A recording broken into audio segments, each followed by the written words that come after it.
We've been mostly the nighttime people. We've been a lot of times the Saturday night people stay overnight. We come to dinner a couple nights maybe during the week. We've come mostly on the last night, so in the morning before the families leave, we help load up the trailer, pack things up, strip the beds, and we've made a point of coming early on the Saturdays so we can meet the families and have dinner with them. I think the only thing we've done is to include our daughter. She's 18, but we help with some of the donations. We do some of the shopping and bring food in. When we leave, we make sure that the rooms are emptied, that everything belonging to Family Promise is cleared out and taken away. And usually we have somebody from the church that'll do drive the trailer. So we'll make sure that it's packed into the trailer. There's a certain way that you have to put the beds into the trailer. So we'll make sure that that's taken care of. And since we've been the two that have mostly done the last night, there's a certain process that it's got to go through, but that's what we've been mostly involved in. See, I've always said a long time is that, what can we do to help people get off of government assistance?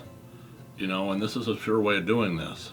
So by us doing it at the church, the Family Promise will help people with, trying to get back on their feet, keep the family together.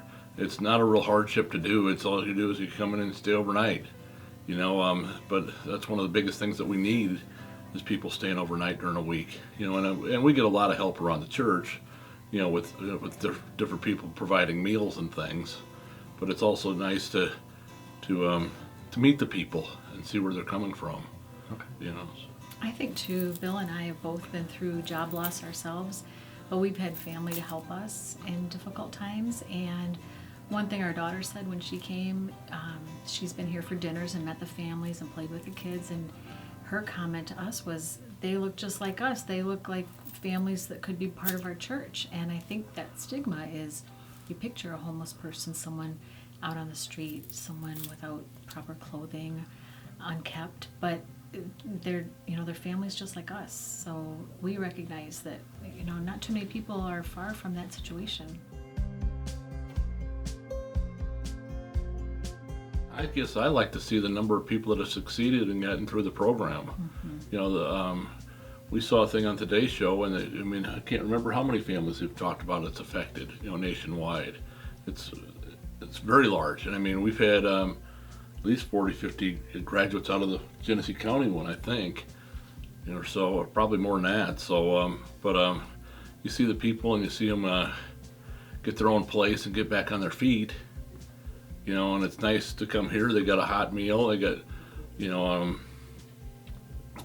bed to sleep on here. It's not ideal, but it's better than being out on the street.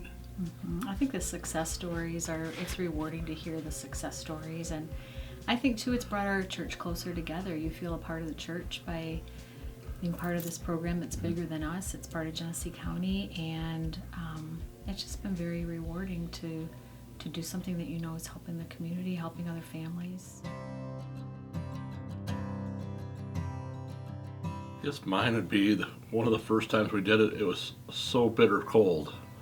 It was 10 below zero outside, and things. And even the room that we stayed in, we realized that all of a sudden we've got to do some better insulation at our church. So you can only imagine what it's like for these people out on the street if they have a problem.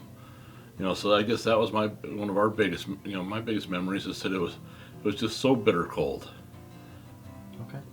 Yeah, I can't say any one memory stands out, but I think when we've come and had dinner with these families, just the gratitude and their willingness to connect with us and mix with us and interact with us, that's been my favorite part of it, is just to see these families interacting and being grateful.